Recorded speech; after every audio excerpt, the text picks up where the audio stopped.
Bienvenidos a Platón con Salvavidas. Soy Iván y hoy navegamos por la historia. Roma, siglo II a.C. Una mujer romana recibe a unas damas en su casa. Sobre la mesa brillan collares, brazaletes, pendientes de oro y piedras preciosas. Las invitadas orgullosas muestran sus tesoros como símbolo de prestigio y de poder. Ella, en cambio, guarda silencio. Las observa un instante, sonríe con serenidad y cuando le preguntan por qué no enseña las suyas, levanta la mano y señala a los jóvenes que están a su lado. Estas son mis joyas. Esa mujer era Cornelia Menor, hija de Escipión el Africano, el vencedor de Aníbal. Su mayor orgullo no eran las conquistas ni la riqueza, sino dos hijos a los que había educado en el respeto a las leyes y a la tradición republicana, Tiberio y Cayo Sempronio Graco. Hoy vamos a contar su historia. Y lo haremos con Cornelia como hilo conductor, porque sin su figura no se entiende ni la tragedia de sus hijos ni la huella que dejaron en Roma. Para guiarnos en este viaje nos acompaña un libro delicioso, Ingrata Patria, de Elvira Rocabarea. La obra no es una simple recreación histórica. Elvira Rocabarea construye una novela epistolar en la que la narradora es Antígona, la sirviente griega de Cornelia. Antígona escribe cartas a un pariente suyo también griego, contándole la vida de Cornelia y de su familia. Cada carta es un pedazo de memoria, una crónica íntima. Antígona quiere dejar constancia de lo vivido, pero también tiene un propósito más ambicioso, que esa historia no caiga en el olvido ni sea manipulada por los vencedores. Por eso insiste en que su pariente griego debe poner estas cartas por escrito y organizarlas en una obra, los Annales Corneliae. Un contrarrelato destinado a rescatar del silencio a la mujer más importante de la República de Roma y a dejar testimonio de cómo su familia fue traicionada por la misma Roma a la que sirvió. El título es ya una sentencia, Ingrata Roma. No nació en los labios de los gracos, sino de su propio abuelo, Escipión el Africano. El héroe de Zama terminó sus días amargado y en el exilio, y en su tumba del Eterno mandó grabar unas palabras terribles. Ingrata patria, ne osa quidem habebis. Ingrata patria, ni mis huesos tendréis. Un epitafio y al mismo tiempo una maldición. Una advertencia de que Roma devora a sus propios hijos. Tiberio y Cayo Graco fueron tribunos de la plebe, una magistratura nacida para proteger a los ciudadanos comunes frente a los abusos de poder. Pero su historia acabó revelando algo mucho más grande, que la república ya no podía sostener sus propios equilibrios. Por eso, al contar la vida y muerte de los gracos, en realidad estamos hablando del principio del fin de la república. Una historia de reformas, violencia y destino familiar que marcó a Roma para siempre. Así que quédate hasta el final, abróchate el salvavidas, porque aquí empieza la historia de los hermanos gracos. Una historia que no se entiende si la mujer que los crió, los aconsejó y los lloró. Cornelia Menor, madre de los gracos.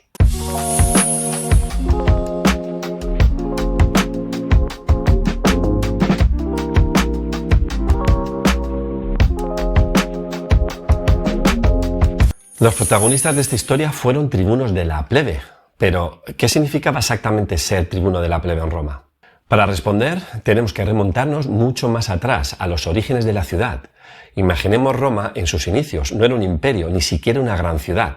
Era apenas un conjunto de aldeas pobres y diseminadas levantadas entre colinas y meandros del Tíber, un lugar lleno de mosquitos y de calor sofocante en verano. Eran aldeas fortificadas, porque una aldea desconfiaba de la otra, aunque a veces se aliaron según la ocasión. En ese mundo nació una sociedad gentilicia. La palabra viene de una raíz indoeuropea antiquísima, gen, que en griego es genos y en latín gens. De ahí derivan nuestras palabras gente, gen o género. Cada gens era un grupo de familias que se decía descendiente de un antepasado común, a veces real o a veces mítico, como los Aurelios en una aldea, los Julios en otra o los Cornelios en otra distinta. En cada vicus, es decir, en cada aldea, había varias domus, las casas, y en cada casa una familia. Los jefes de cada gens eran los patres, literalmente los padres del linaje. Eran los guardianes de la memoria, los que decidían cuándo sembrar, cómo guerrear y a qué dioses había que aplacar. De esos padres nació el nombre patrici, los patricios. No eran simplemente los ricos, como a veces pensamos, sino las familias fundadoras, las que podían decir mi linaje viene de los orígenes de Roma. Su autoridad no se discutía, porque se confundía con la tradición misma. Esos patres se reunían en un consejo, el senatus. Su nombre viene de senex, los viejos, porque eran los ancianos los que representaban a cada gens. Así nació el Senado, no como un parlamento democrático, sino como la reunión de los jefes de las gentes romanas. En los primeros tiempos el poder estaba enteramente en sus manos.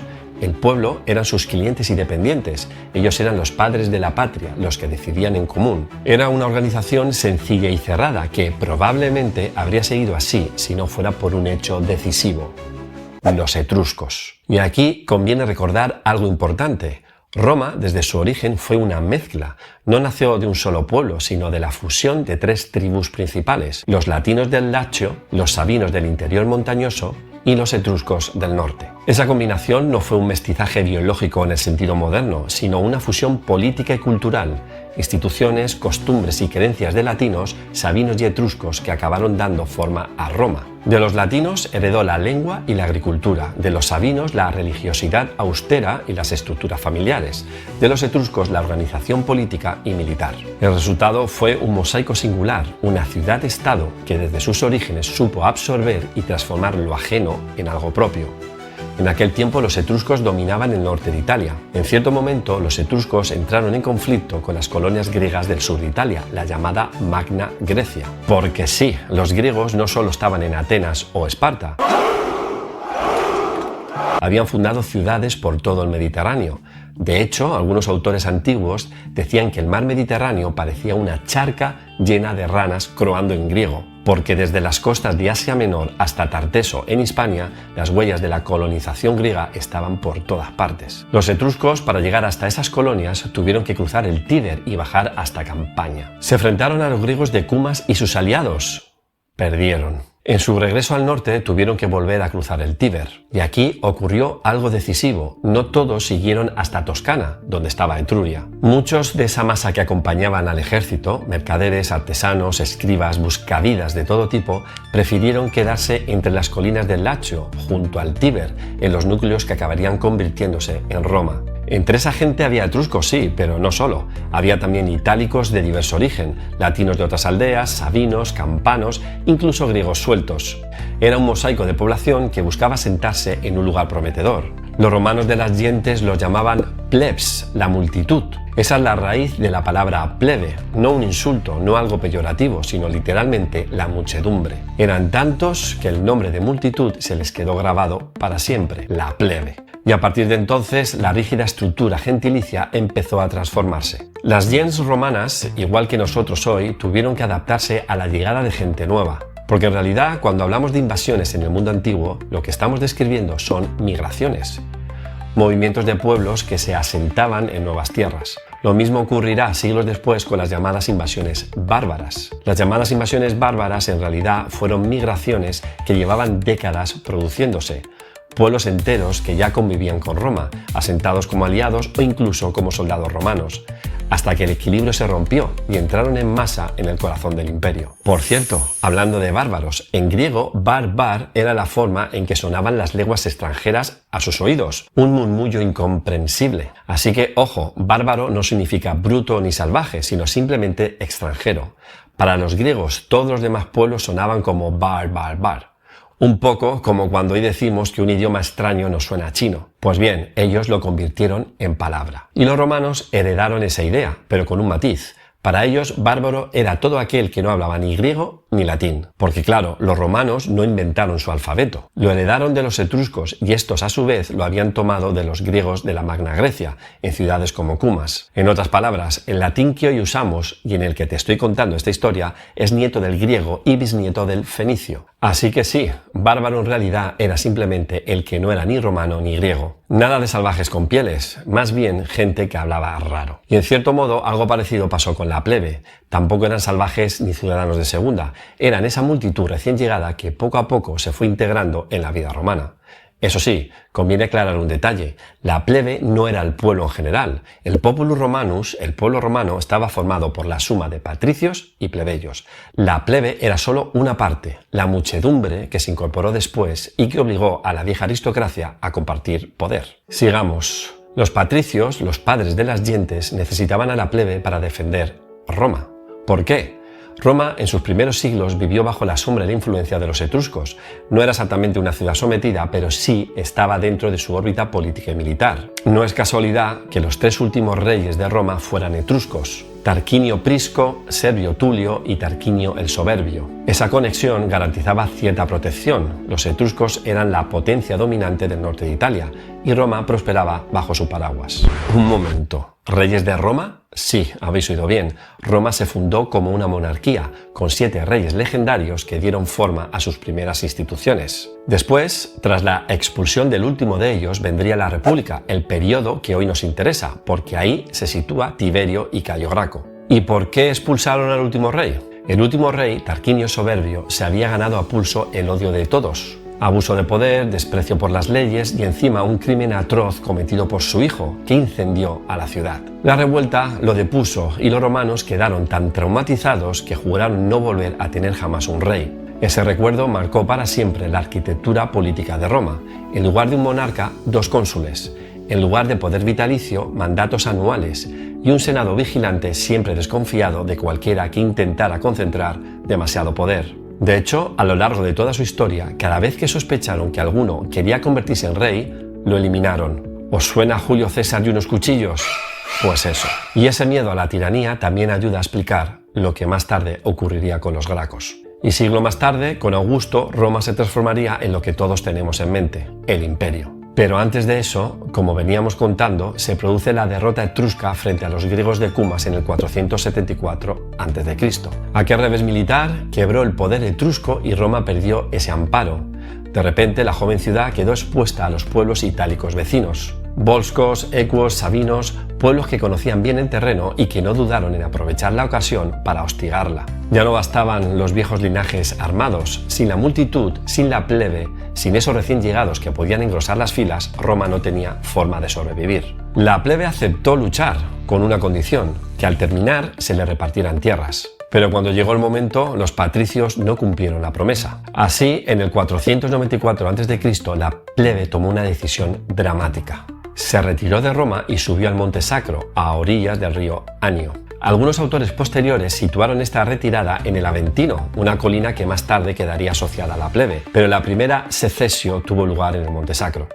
Allí juraron que no volverían a combatir hasta que sus derechos fueran reconocidos. Era, en términos modernos, una huelga general, pero de soldados. Y los patricios, sin campesinos para las legiones, no tuvieron otra opción que ceder. De aquel pacto nacieron 2 instituciones nuevas: los tribunos de la plebe, magistrados elegidos por los plebeyos para protegerlos. Eran sacrosantos, intocables, quien los dañara era maldito. Y ojo, en Roma eso no era una metáfora bonita, significaba que si alguno ponía una mano encima de un tribuno de la plebe, automáticamente quedaba fuera de la condición humana y religiosa. Era como ponerse un cartel luminoso de fuera de la ley.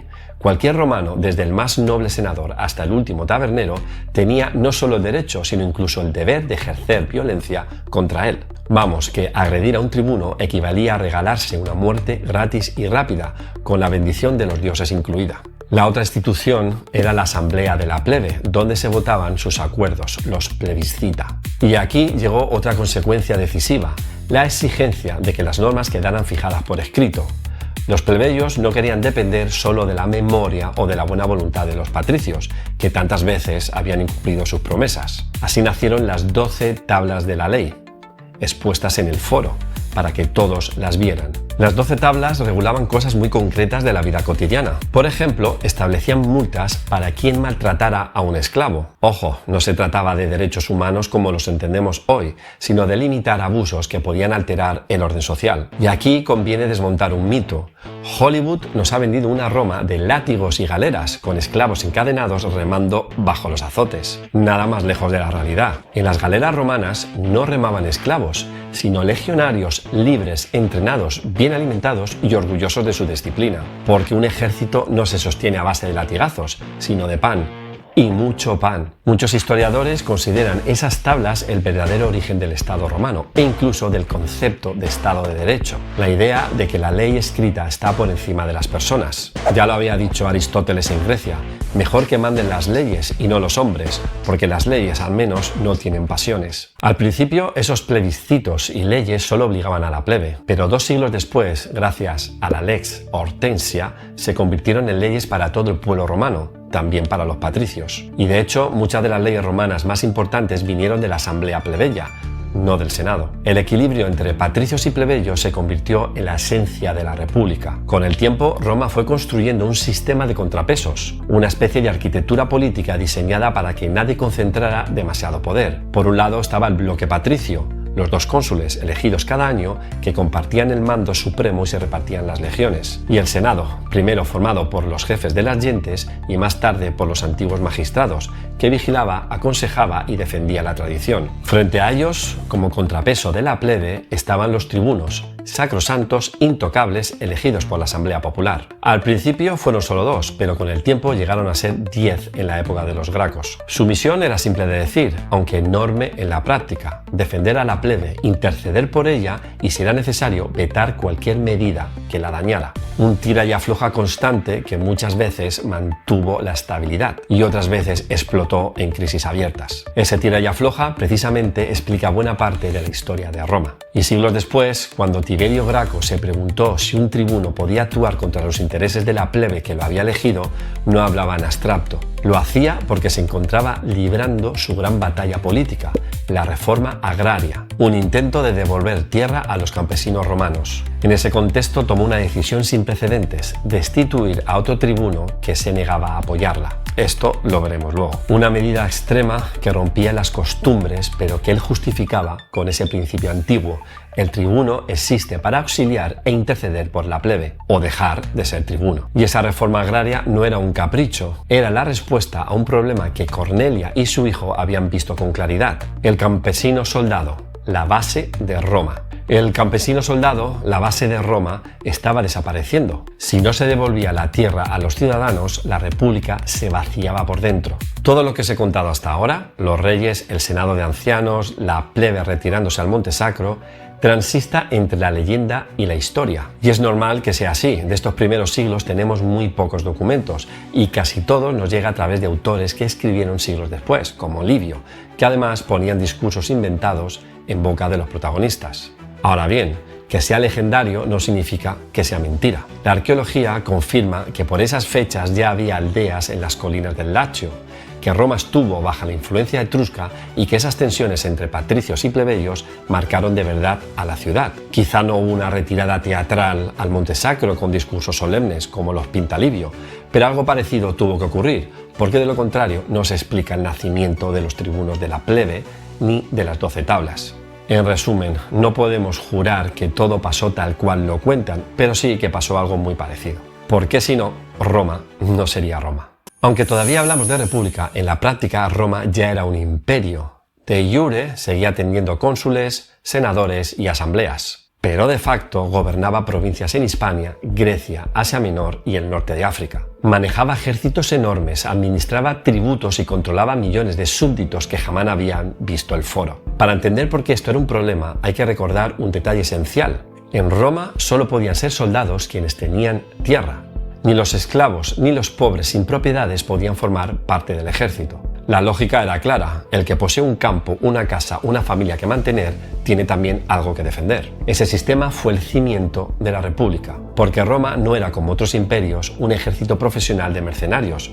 Sí, contaba con tropas auxiliares, mercenarios y aliados itálicos que aportaban caballería o arqueros. Pero el corazón de las legiones lo formaban los propios ciudadanos romanos, campesinos que cultivaban sus tierras en tiempos de paz y que, cuando la ciudad los llamaba, se convertían en soldados.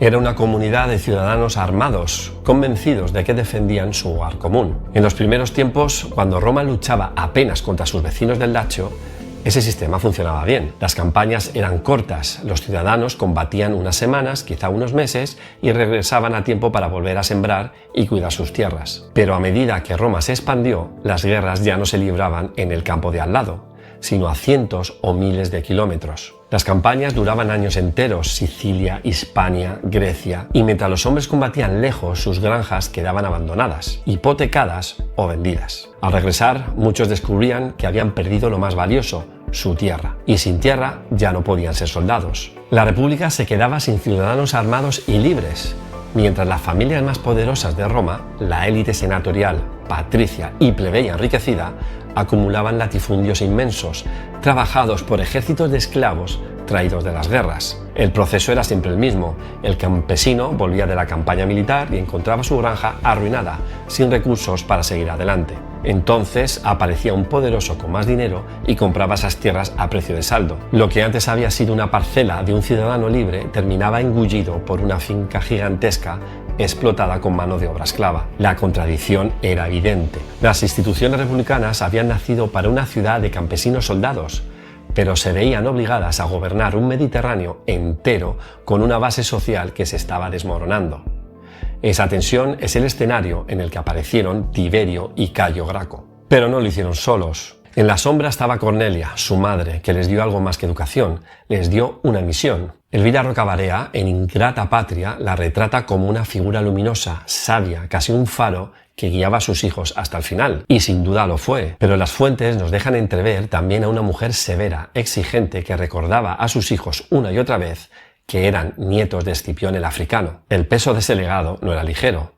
Tampoco Tiberio y Cayo fueron simples víctimas inocentes. Se movían en la arena política de Roma, y eso significaba ambición, cálculos políticos, alianzas y riesgos. Quisieron salvar a la República, sí, pero también quisieron ganar poder para hacerlo. Y en Roma ambas cosas eran inseparables. No pensemos en un relato maniqueo de buenos contra malos. La historia de los Gracos es más compleja, es la historia de una familia atrapada en el choque entre tradición, poder y decadencia. Bueno, y para que os hagáis una idea de lo que significa ser descendiente de Escipión el africano, vamos a hacer un picadito rápido de las guerras púnicas. Cámara rápida, que esto hay que contarlo en un minuto. Primera guerra púnica, Roma y Cartago se vino feo por Sicilia. 23 años de peleas en el mar, barcos destrozados, romanos aprendiendo a remar a toda prisa. Y al final, Roma gana y se queda con Sicilia. Segunda guerra púnica, aquí llega el plato fuerte. Aníbal, general cartaginés, cruza los Alpes con elefantes. Sí, con elefantes. Destroza a los romanos en Canas y llega incluso a la puerta de Roma. La ciudad se cree perdida, se paraliza de miedo. Estaban tan aterrados que incluso recurrieron a sacrificios humanos. Una práctica que ya habían abandonado por salvaje hacía siglos. Así desesperados estaban. Roma estuvo al borde del colapso. Y justo cuando parecía que todo acababa, aparece Escipión. Sí, el padre de Cornelia, el abuelo de los Graco. Da la vuelta a la guerra. Lleva la lucha a África y en Zama destroza al mismísimo Aníbal. Roma respira. Desde entonces lo llaman Escipión el africano, el salvador de Roma. Tercera guerra púnica, ya sin sorpresas. Roma decide acabar con Cartago para siempre.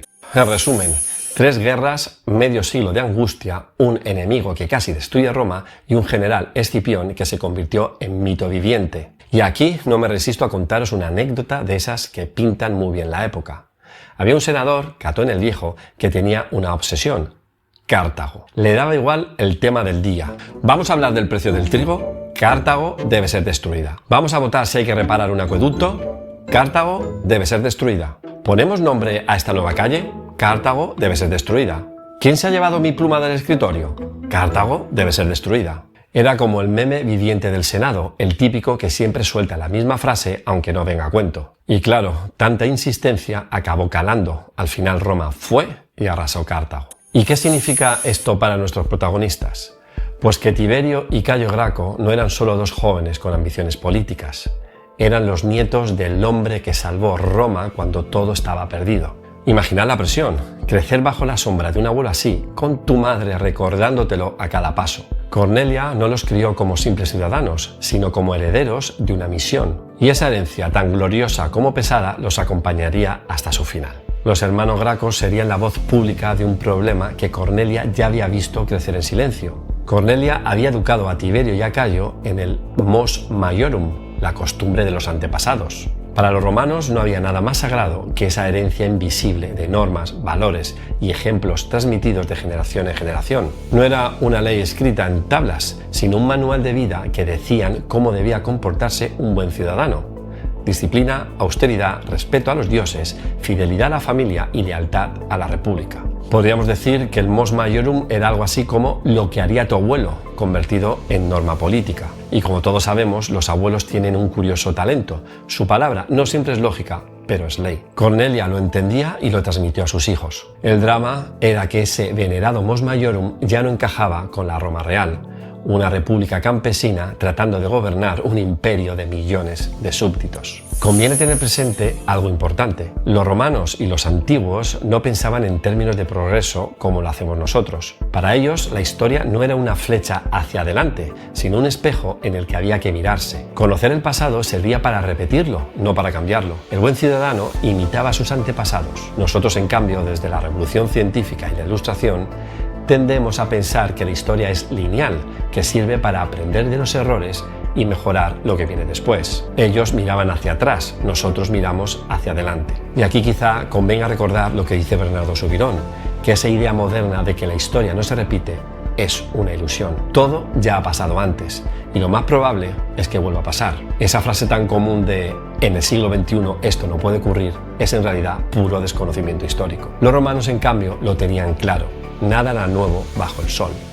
Lo sabían y por eso veneraban el Mos Maiorum, porque la tradición no era un lastre, era la única garantía de que Roma seguiría siendo Roma. Cornelia Menor no conocía a su padre, Escipión el Africano, en el triunfo de Zama, sino en su declive. Lo vio enfrentado al Senado, retirado en Literno, y entendió desde niña que Roma podía ser cruel con sus héroes. Esa experiencia marcaría su vida y, de alguna manera, también el destino de sus hijos. Y aquí abrimos un pequeño paréntesis. Quizás os estéis preguntando, ¿por qué la llamamos Cornelia Menor? ¿Es que había una Cornelia mayor? Pues sí. En Roma los hombres tenían 3 nombres: el praenomen, algo así como el nombre de pila, el nomen, que indicaba la gens, la gran familia, y el cognomen, que distinguía ramas o individuos dentro de la misma familia. Así tenemos, por ejemplo, a Publio Cornelio Escipión, el africano. En el caso de las mujeres, en cambio, no había tantos praenomina. La cosa era mucho más sencilla o más aburrida. Las hijas heredaban el nombre del padre en femenino, así que si el padre era Cornelio, la hija se llamaba Cornelia. Si tenían varias hijas, entonces tocaba numerarlas o distinguirlas como en una especie de ranking familiar. Cornelia mayor, la primogénita; Cornelia menor, la segunda; y si había más, podían llegar a ser tercia, cuarta o incluso quinta. Vamos, que en una casa romana podías tener perfectamente a 5 hermanas llamadas Cornelia, diferenciadas solo por el orden de nacimiento. Imaginad la confusión si alguien gritaba en el atrio ¡Cornelia! Se casó joven con un hombre mucho mayor que ella, Tiberio Sempronio Graco, 30 años más viejo.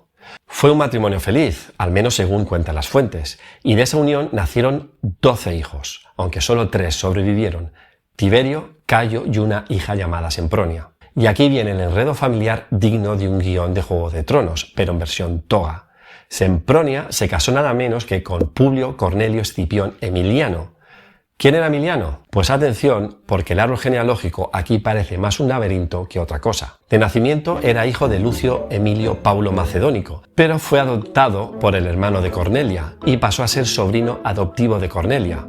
Al casarse con su hija Sempronia se convirtió también en su yerno. En resumen, Emiliano era al mismo tiempo primo de Cornelia, cuñado político y yerno. Vamos, que en esa cena familiar los árboles genealógicos eran más enrevesados que los discursos de Cicerón. Y lo más irónico es que este mismo Emiliano, tan cercano en lo familiar, sería uno de los que pusieron la puntilla al proyecto político de Tiberio. Lo que demuestra que en Roma a veces tus enemigos no estaban fuera de casa, sino sentados contigo en el triclinium. Cuando su esposo murió, Cornelia decidió no volver a casarse, algo poco común, y se dedicó por entero a la educación de sus hijos. Pero no solo fue madre.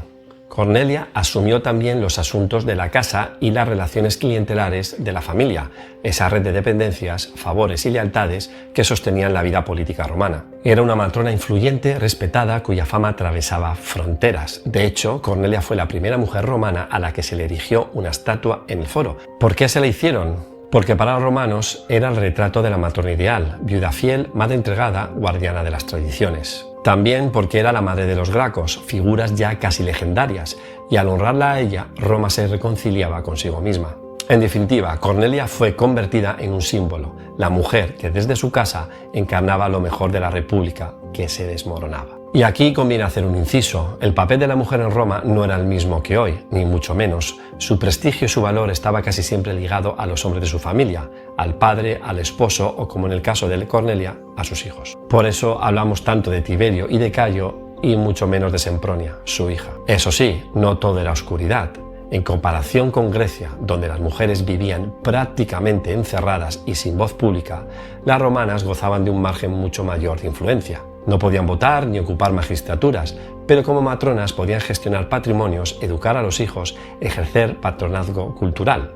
y en algunos casos, como Cornelia, convertirse en referentes políticos y morales de toda una generación. En su casa se respiraba una mezcla única. Por un lado, la tradición romana más austera, heredada de los Sempronios y los Emilios, familias acostumbradas al servicio público, a la disciplina y al respeto al mos maiorum. Por otro, la apertura cultural de los Escipiones, rodeados de filósofos, historiadores y artistas griegos. Cornelia supo equilibrar ambas cosas, una educación firme en la tradición, pero enriquecida con el pensamiento helénico. Gracias a ella, Tiberio y Cayo crecieron con un pie en lo más romano y otro en lo más universal de su tiempo. Fue Tiberio, el mayor, quien primero se enfrentó a la realidad. De camino a Hispania hacia el sitio de Numancia, recorrió los campos de Italia y vio un paisaje desolador.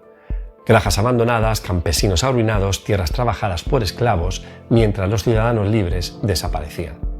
Allí comprendió lo que estaba en juego. Si los campesinos soldados desaparecían, desaparecería también la República. Roma seguiría teniendo legiones, sí, pero serían ejércitos sin ciudadanos, sin patria propia que defender. Un imperio sostenido por esclavos y pobres desposeídos no podía durar. En la novela Ingrata Patria, Elvira Roca Barea refleja esta idea de forma sutil en la boca de Antígona, la narradora. Ella, desde un tiempo posterior, pregunta a su pariente en Roma si aún gobierna Mario, si ya está en su cuarto o quinto consulado. Esa pregunta, aparentemente inocente, es en realidad un grito. Cornelia tenía razón y sus hijos también. La República se estaba rompiendo. En Roma, el consulado era la magistratura suprema de la República. Cada año se elegían 2 cónsules, que compartían el mando y se repartían las legiones entre sí. Los cónsules poseían el imperium, la máxima autoridad militar y civil, el derecho de mandar ejércitos, impartir justicia y convocar al Senado y al pueblo. Era un poder enorme, pero con límites claros. Duraba solo un año y siempre había otro cónsul como contrapeso. El sistema estaba diseñado para que nadie acumulara demasiado poder y sobre todo para que nunca volviera a haber un rey en Roma. Pero Cayo Mario rompió esa tradición. Fue elegido 7 veces cónsul, 5 de ellas de manera consecutiva, algo sin precedentes en la historia romana. De pronto, lo que debía ser un cargo temporal y compartido empezaba a convertirse en un poder casi permanente. Y aún más decisivo fue lo que hizo con el ejército. Hasta entonces solo los ciudadanos con tierras podían servir como soldados. Cada campesino defendía la república porque también defendía su campo, su casa y su familia. Mario cambió esa norma. Permitió alistarse a los pobres sin propiedades, pagándoles con botín, tierras y pensiones. Así creó un ejército profesional, disciplinado y poderoso, pero también con una nueva lealtad, ya no al Senado ni a la República, sino al general que los mantenía. Ese fue el punto de inflexión. Las legiones empezaron a ser ejércitos personales, unidas a caudillos como Mario, Sila, Pompeyo o César. Y de ahí en adelante, Roma entró en una espiral de guerras civiles terribles. Primero Mario contra Sila, luego la generación de Pompeyo, Craso y Julio César, y al final el colapso del sistema republicano. Todo ese torbellino desembocó en lo inevitable, la llegada de un único hombre capaz de coger las riendas y gobernar como dueño absoluto. En otras palabras, el imperio. Por eso, lo que Tiberio había intuido recorriendo Italia y lo que Cornelia había presentido no era una exageración, era el futuro inmediato de Roma, una ciudad que ya no podía contener dentro de sus viejas instituciones el poder que ella misma había generado. Cuando Tiberio Graco recorrió los campos de Italia y vio las granjas vacías, comprendió que no era un problema menor, sino el principio del fin de la República. La base del sistema, el campesino soldado, propietario de su tierra y defensor de la patria, estaba desapareciendo. Por eso, en el año 133 a.C., cuando fue elegido tribuno de la plebe, llegó con una idea clara. No buscaba una revolución, sino una restauración. Quería devolver a los ciudadanos libres el lugar que habían perdido y reparar el círculo roto. Su propuesta se plasmó en la Lex Sempronia Agraria. No era del todo nueva. Siglos antes ya se había aprobado la Lex Licinia, que intentaba limitar la acumulación del ager publicus, las tierras públicas. Aquella vieja ley fijaba un máximo de 50 yugadas por familia. Una yugada es lo que araban 2 bueyes en un día. Pero como siempre, las élites encontraron la manera de eludir la norma. Tiberio quiso ir más allá, fijó un límite real, ordenó repartir el excedente entre campesinos pobres y aseguró préstamos sin intereses para que pudieran sobrevivir hasta la primera cosecha. No era solo justicia social, era estrategia militar. Sin campesinos no habría legiones y sin legiones no habría república. El problema fue el mecanismo político, porque en Roma los tribunos de la plebe tenían poder de veto absoluto. Bastaba con que uno de los 10 dijera no para bloquearlo todo. Y eso fue exactamente lo que ocurrió. Octavio, otro tribuno, vetó la reforma. Entonces Tiberio planteó la gran pregunta: ¿puede un tribuno elegido por la plebe actuar contra los intereses de la plebe? ¿No pierde su legitimidad al hacerlo? Con ese argumento lo destituyó a través de la Asamblea Popular. Era legal, sí, pero rompía con la costumbre, y en Roma la costumbre pesaba tanto como las leyes. La alarma creció cuando Tiberio dio un paso más. Se presentó para la reelección como tribuno en el 132 a.C. No era ilegal, ya había sucedido en raras ocasiones, pero sí insólito, y enviaba un mensaje inequívoco. El pueblo lo apoyaba y él no pensaba ceder. Ahí fue cuando el Senado agitó el viejo fantasma de la tiranía. Tiberio quiere ser rey. Y en Roma, cada vez que alguien olía monarquía, el desenlace solía ser cuchillos, palos y sangre. Pero ojo, ¿fue solo miedo al rey? Probablemente no. Detrás había intereses muy concretos. Por un lado, los latifundistas que veían amenazadas sus inmensas fincas, incluso si se les pagaba compensación. Por otro, los que vivían del negocio del grano importado, desde Sicilia, África o Asia Menor. Si se devolvía tierra a los campesinos italianos, habría más producción local, menos dependencia de importaciones y menos beneficios para ellos. Así que, aunque algunos senadores veían con simpatía la reforma, a la hora de la verdad muchos se echaron atrás. Lo que olía a rey y tocaba los bolsillos era demasiado. En plena votación en el Capitolio, la tensión estalló. Los senadores y sus partidarios irrumpieron armados no con espadas, sino con lo que tenían a mano: patas de bancos, fragmentos de madera, piedras. Fue una batalla campal en el corazón de Roma. Tiberio cayó a golpes, destrozado por la furia de quienes temían perder privilegios. Y no murió solo, casi 300 de sus seguidores fueron masacrados aquel día. La última vez que la ciudad había visto tanta violencia política había sido en la expulsión del último rey, Tarquino el Soberbio. Como si fuera poco, su cadáver fue arrastrado y arrojado al Tíber, negándole funeral, memoria y dignidad. Roma quiso borrarlo y consiguió lo contrario, le convirtió en mártir. Ese día Roma cruzó un límite, la política manchada de sangre. La violencia entró en la República y ya nunca saldría de ella. Cornelia recibió la noticia de la peor manera posible, de golpe, como un mazazo. Su hijo mayor, aquel en quien había depositado tantas esperanzas, aquel que había intentado salvar a Roma desde la ley y la tradición, había sido asesinado a palos en pleno Capitolio. Dicen que no lloró en público. Cornelia era demasiado romana para mostrar la debilidad del llanto. Pero su dolor se convirtió en un gesto que la historia no olvidó: salir a buscar el cuerpo de Tiberio en el Tíber, el río al que lo habían arrojado como si fuera un despojo, como si se pudiera borrar su memoria en sus aguas. Y aquí me vais a permitir un alto en el relato, porque hay un pasaje en Ingrata Patria de Elvira Rocabarea que lo cuenta con una fuerza extraordinaria. Un pasaje en el que Cornelia busca el cadáver de su hijo Tiberio. Te cuento todo esto, Andronio, como puedo. Miro las notas que hice pacientemente para intentar poner orden en mis recuerdos, pero ahora no me sirven. Los gritos, los lamentos, las imágenes de los cuerpos destrozados, el olor de la sangre, se me agolpan en tan confuso tumulto que apenas atino a poner una palabra tras otra. Cornelia iba delante, con una determinación y un valor que no parecían humanos, y yo intentaba seguirla, tropezando, esquivando cadáveres para no pisarlos. Pronto mis pies estuvieron empapados en sangre y me resbalé tantas veces que caí sobre cuerpos destrozados que todavía conservaban el calor de la vida cuando la vida ya los había abandonado. No sé si ella sabía que yo iba detrás. Creo que no se daba cuenta de nada. Toda su energía y su dolor se volcaron en el propósito irrenunciable de encontrar el cadáver del hijo muerto. Mi ama no habló nunca de lo que habíamos visto y vivido aquella mañana junto al puente del Tíber, ni conmigo ni con nadie. Cornelia nunca habló de aquella mañana, y quizás por eso las palabras de Antígona son tan poderosas. Nos dejan ver la escena como si estuviéramos allí, avanzando entre cadáveres todavía calientes, con el olor de la sangre pegado en la garganta. Y hay que recordar algo, no hablamos de un riachuelo cualquiera. El Tíber era y es un río enorme de más de 400 kilómetros que al salir de Roma se abre a campo abierto y se vuelve indomable. Lanzar cuerpos al Tíber era casi condenarlos al olvido, hacerlos desaparecer para siempre. Por eso la búsqueda de Cornelia no era solo un acto de dolor de madre, era también un acto de desafío.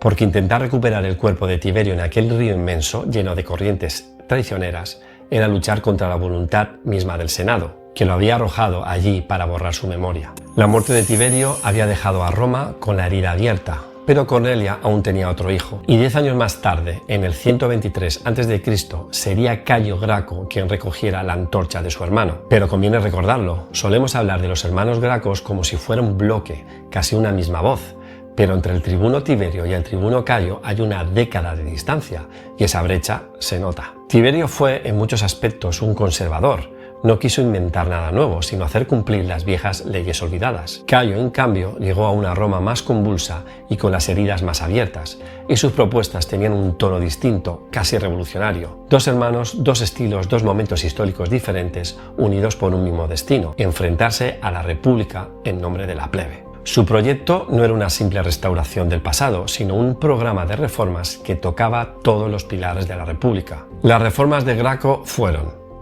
ley frumentaria, garantizaba a la plebe grano a precio fijo, un subsidio que daba seguridad a los más pobres y cimentaba su apoyo político. Colonias.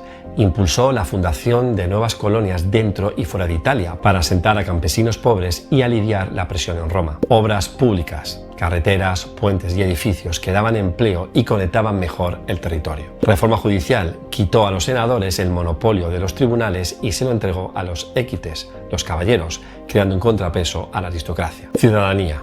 Propuso extenderla a los aliados itálicos, los pueblos que llevaban siglos luchando junto a Roma, pero seguían siendo ciudadanos de segunda. Cada una de estas medidas era un golpe a la autoridad del Senado. Y lo peor, Cayo tenía tras de sí a la plebe, a los caballeros, a los aliados. Demasiados apoyos para que la aristocracia pudiera dormir tranquila. El enfrentamiento era inevitable. En el 121 a.C., el Senado dio un paso histórico, promulgó por primera vez el Senatus Consultum Ultimum, un decreto de emergencia que autorizaba a los cónsules a usar la fuerza sin rendir cuentas. El encargado de aplicarlo fue el cónsul Lucio Opimio, que movilizó tropas contra Cayo y sus seguidores. Las calles de Roma se convirtieron en un campo de batalla. Cayo resistió en el Aventino, el monte de la plebe, aquel mismo donde un siglo antes sus antepasados habían conquistado sus derechos. Pero la historia no se repitió. Esta vez no hubo acuerdo ni pacto, sino violencia. Cayo, viendo todo perdido, se refugió en un pequeño templo junto al río. Allí tomó una decisión trágica. Pidió a su esclavo Filócrates que lo atravesara con la espada para evitar la humillación de caer prisionero. El esclavo obedeció y luego se quitó la vida, fiel hasta el final. El Senado no mostró clemencia. Más de 3.000 seguidores de Cayo fueron ejecutados. Su cuerpo, como el de Tiberio, fue arrojado al Tíber. Su cabeza, según cuenta Plutarco, fue cortada, rellenada de plomo para aumentar su peso y llevada a Opimio, que la vendió como si fuera un trofeo. Así murió Cayo Graco, no en manos de un primo ambicioso como su hermano, sino bajo la maquinaria entera del Estado romano. Tiberio había caído en una pelea de familia. Cayo fue destituido por decreto. Dos muertes distintas, un mismo final: la sangre y el río como tumba. Y en el centro de todo, Cornelia. Había perdido a su esposo muchos años antes, a Tiberio en el Capitolio, y ahora veía caer a su segundo hijo en el Aventino. La Roma que ella había querido salvar a través de ellos le devolvía una vez más ingratitud. Quizá por eso, cuando más tarde alguien le reprochó haber dejado que sus hijos se metieran en política, Cornelia respondió con la frase que la historia conserva: estos son mis joyas. No eran collares ni piedras preciosas, sino Tiberio y Cayo, que habían entregado sus vidas por Roma, aunque Roma los arrojó al olvido en las aguas del Tíber. Tras la muerte de Cayo, Cornelia se retiró a Miseno, en la bahía de Nápoles. Allí, en su villa frente al mar, se convirtió en una figura casi legendaria. Ya no era la madre que lloraba en privado, sino la madre de los Gracos, símbolo de una república que había castigado a sus mejores hijos. En su casa recibía filósofos, políticos jóvenes y hombres de Estado. Todos iban a escucharla, porque hablar con Cornelia era como hablar con la memoria misma de Roma. Algunos la veían como la madre estoica que había entregado a sus hijos a la patria. Otros, con menos simpatía, la acusaban de haberlos empujado hacia un destino imposible, de haber puesto sobre sus hombros la carga de ser nietos de Escipión. Cornelia murió hacia el año 100 a.C., rodeada del respeto de Roma. Y tras su muerte, el Senado levantó en su honor una estatua pública con una inscripción sobria y conmovedora: Cornelia, madre de los Gracos. Nada más, no hacía falta. Su nombre estaba ya escrito en la historia, no por lo que había poseído, sino por los hijos que había dado a la República. Y aquí quizá podamos hacer una pausa y pensar ¿Qué queda de todo esto? La historia de Cornelia y sus hijos no es solo un relato de hace 2000 años. Habla de algo que todavía reconocemos hoy, la tensión entre los que tienen y los que no tienen, la política como un campo de batalla donde se mezclan ideales y ambiciones, y el precio personal que a veces pagan quienes se atreven a desafiar el poder. Cornelia encarna esa paradoja, la madre admirada, pero también la mujer que vio a Roma devorar sus propios hijos. Un espejo incómodo, porque nos recuerda que las sociedades que no saben reformarse terminan resolviendo sus problemas a golpes y siempre a costa de los más valientes. Soy Iván y hoy hemos navegado por la historia.